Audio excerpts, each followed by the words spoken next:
እሺ ከዚህ ቀደም በነበረው ቪዲዮ ላይ ቫሪያብል ሁለት ነገር ሊኖረው እንደሚችል ተመልክተናል።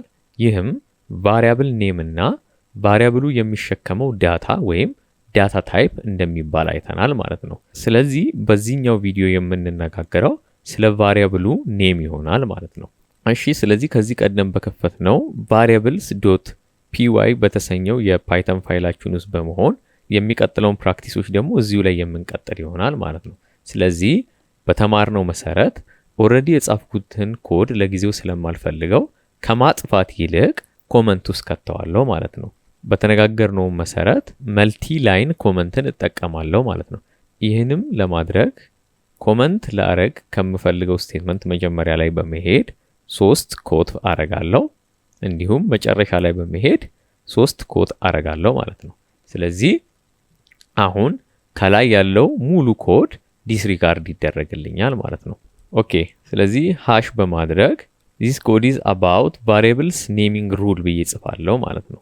እሺ ስለዚህ ከቫሪያብል ኔሚንግ ውስጥ ወይም ለቫሪያብል ከምንሰጣቸው ኔም ውስጥ መጀመሪያ ላይ እንደ ህግ ያየነው የአንድ ቫሪያብል ኔም ስም ሲንግል ሌተር መሆን ይችላል የሚለውን ነው። ይሄንም ለማየት x is equals to 2 ሚለውን ብናይ x የምትለዋን ሌተር ለዚህ ቫሪያብል እንደ ስም መጠቀም ይችላለሁ፣ ወይም y is equals to 3 ሚለውን ለዚህ ቫሪያብል እንደ ኔም መጠቀም እንችላለን። ይህ ትክክል መሆኑንና አለመሆኑን ለማወቅ ፕሪንት ስቴትመንትን በመጠቀም ቼክ እናርግ። ስለዚህ ፕሪንት ብለን ብራኬት በመክፈት x እንላለን። ከስር ደግሞ ፕሪንት ብለን ብራኬት በመክፈት y እንላለን። ከዛም ኮዳችንን ራን እናርገው። ኮዳችንን ራን በምናደርግበት ጊዜ 2 እና 3 በሚገባ ፕሪንት ሆኑልን ማለት ነው። ስለዚህ ለቫሪያብል አንድ ሌተርን መጠቀም እንችላለን የሚለውን ህግ አየን ማለት ነው።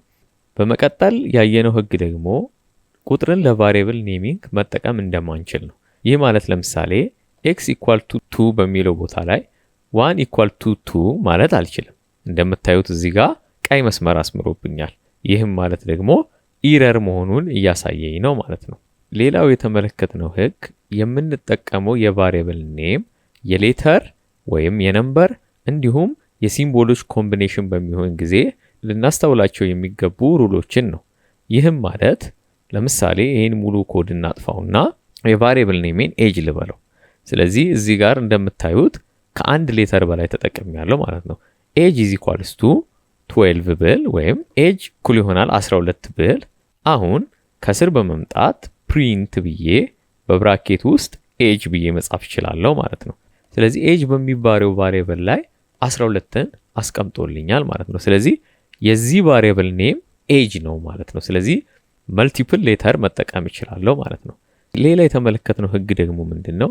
ለምሳሌ እዚህ ጋር መጥቼ በካፒታል ሌተር ኤጅ ብዬ ብጽፍና ኢኳል ቱ 13 ብለው ከዛ መጥቼ ፕሪንት በቅንፍ ውስጥ እንደገና ኤጅ ብዬ ብጽፍ ሙሉ ካፒታል ስለሆነ ሙሉ ካፒታል አድርግ። ከዛ ኮዴን ራም ባረገው ኤጅ 12 እንደገና ኤጅ 13 ብሎ መጣ ማለት ነው። ይህም የቫሪያብል ኔሚንግ በፓይተን ላይ ኬዝ ሴንሲቲቭ መሆኑን ያሳየናል ማለት ነው።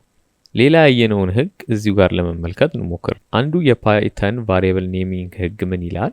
ማንኛውም የቫሪያብል ኔም ወይ በሌተር ካልሆነም ደግሞ በአንደርስኮር መጀመር አለበት ይላል። ስለዚህ ኤጅ ከሚለው በፊት እስኪ አንደርስኮር በማድረግ እንጀምር። ኦኬ ስለዚህ እኚህን ፕሪንት ስቴትመንቶች እናጥፋ። ስለዚህ አሁን አንደርስኮር ኤጅ የሚባለው ቫሪያብል ኔም 12ን ይዟል ማለት ነው። ስለዚህ ኢረር ቢሆን ቀይ መስመር ያሰምርበት ነበረ፣ ኢረር አይደለም። ኦኬ ፕሪንት ብለን ደግሞ እንመልከተው። ፕሪንት ብለን ብራኬት ከፍተን አንደርስኮር ኤጅ ብለን ራን እንበለው። ኦኬ ራን ስንለው አሁንም 12ን ፕሪንት አደረገልን ማለት ነው። ሌላ የተመለከትነው ሩል ደግሞ ምንድነው? ማንኛውም የቫሪያብል ኔም በቁጥር መጀመር አይችልም። ማለትም ሌተር እና ነምበር በሚቀላቀልበት ጊዜ ያ ቫሪያብል በቁጥር መጀመር አይችልም ማለት ነው። ለምሳሌ እዚህ ጋር ኤጅ ከሚለው በፊት ዋንን ባስገባ እንደምታዩት ቢጫና ቀይ መስመር አሰመረበት ማለት ነው። ይህ ደግሞ ማለት ኢረር ነው ወይም ይሄን ኔም መስጠት አትችልም እያለኝ ነው ማለት ነው። ኦኬ ግን ለምሳሌ አንድን ወደ ቀኝ በኩል ወይም መሃል ላይ አምጥተናት እንሞክር። ለምሳሌ ኤጅ 1 ብለው አላሰመረብኝም። ይህ ማለት ኤጅ 1 ብዬ ዲክሌር ማድረግ ይችላለሁ ማለት ነው። ስለዚህ እዚህ ጋር ፕሪንት ላይ በመምጣት ኤጅ 1 ብዬ ራን ልበለው። ኦኬ እንደምታዩት አውትፑት ላይ 12 ብሎኛል ማለት ነው። ኦኬ እዚህኛው ቫሪያብል ላይ በመምጣት እስኪ መሃል ላይ ሌተር ለማስገባት ልሞክር። 1 ብዬ ባስገባና ከስር መጥቼ ፕሪንት ከዛም ብራኬት በመክፈት ኤጂ 1 ከዛ ኢ ሚለውን ልጻፍና ራን ልበለው። እሺ ስለዚህ አሁንም በምትመለከቱት መንገድ 12 እና 13 ፕሪንት ሆነ ማለት ነው። ሌላ ማስተዋል ያለብን ነገር በቫሪያብል ኔሚንግ ላይ ስፔስን መጠቀም አይቻልም። ለምሳሌ ኤጅ ስፔስ ብዬ 1 ኢዝ ኢኳልስ ቱ 15 ብል ያሰምርበታል። እዚህ ጋር እንደምታዩት ለምን በቫሪያብል ኔሚንግ ጊዜ ስፔስ ስለማይፈቀድ ነው ማለት ነው። እሺ እዚሁ ጋር ስፔሱን ላጥፋውና እስኪ ሌላ ስፔሻል ካራክተር ልጠቀም። ለምሳሌ ኮማን ባረግ ስቲል አሁንም ያሰምርብኛል። ለምን በቫሪያብል ኔሚንግ ጊዜ ማንኛውንም አይነት ሲምቦል መጠቀም ስለማልችል ማለት ነው። ዌዘር ፉል ስቶፕን ባረግ አይፈቅድልኝም፣ ሲንግል ኮትን ባረግ አይፈቅድልኝም፣ ደብል ኮትን ባረግ አይፈቅድልኝም።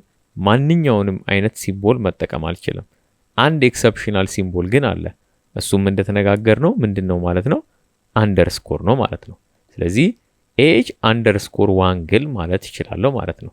ኦኬ እዚህ ጋር በመምጣት ፕሪንት ኤጅ አንደርስኮር 1 ብልና ራን ብዬው አውትፑቱን በመመለከት ይሄው 15 እዚህ ጋር በምታዩት መንገድ ዲስፕሌይ ተደረገ ማለት ነው። ኦኬ ሌላኛው በስተመጨረሻ ያየነው ምንድነው? የፓይተን ኪወርዶችን ወይም ፓይተን ኦልሬዲ የተጠቀማቸውን ቃላቶች እኛ ለቫሪያብል ኔም መጠቀም እንደማንችል አይተናል። ለምሳሌ እስካሁን ከፓይተን ውስጥ የተጠቀምነው ወርድ ፕሪንት ስለሆነ ፕሪንት ብለን ለዛ ፕሪንት ቫልዩ አንድ ኔም ለመስጠት እንሞክር እስኪ። ፕሪንት ኢኳል ቱ 14 ልበል። ኦኬ እዚህ ጋር እንደምታዩት ከዚህ ስቴትመንት ጀምሮ እስከ መጨረሻ ያለውን ስቴትመንት በሙሉ መስመር አሰመረበት ማለት ነው። ይህ የሆነበት ምክንያት ደግሞ ምንድነው? ፕሪንት የፓይተን ኪወርድ ስለሆነ ለቫሪያብል ኔም በመጠቀምበት ጊዜ ኢረር ይሆናል ማለት ነው። ለዛም ሙሉ መስመሩን አሰመረበት ማለት ነው። ስለዚህ ይሄንንም መጠቀም አንችልም ማለት ነው። ኦኬ ስለዚህ እስካሁን ምንድነው ያደረግነው? አንድ ቫሪያብል በውስጡ ቫሪያብል ኔም እና የቫሪያብሉ ቫልዩ ወይም ስቶር የሚደረገው ዳታ ወይም ዳታ ታይፕ እንዳለው ተነጋግረን ነበር። ስለዚህ ከዚህም ውስጥ እኛ ቫሪያብል ኔም የሚባለውን ፓርት ብቻ የተነጋገርን ይሆናል ማለት ነው። በሚቀጥለው ቱቶሪያል ቪዲዮ ደግሞ የምናስቀምጣቸው ቫልዩዎች ምን መሆን እንደሚችሉ ወይም እዚህ ጋር የምናስቀምጠው ዳታ ምን መሆን እንደሚችል እንነጋገራለን ማለት ነው።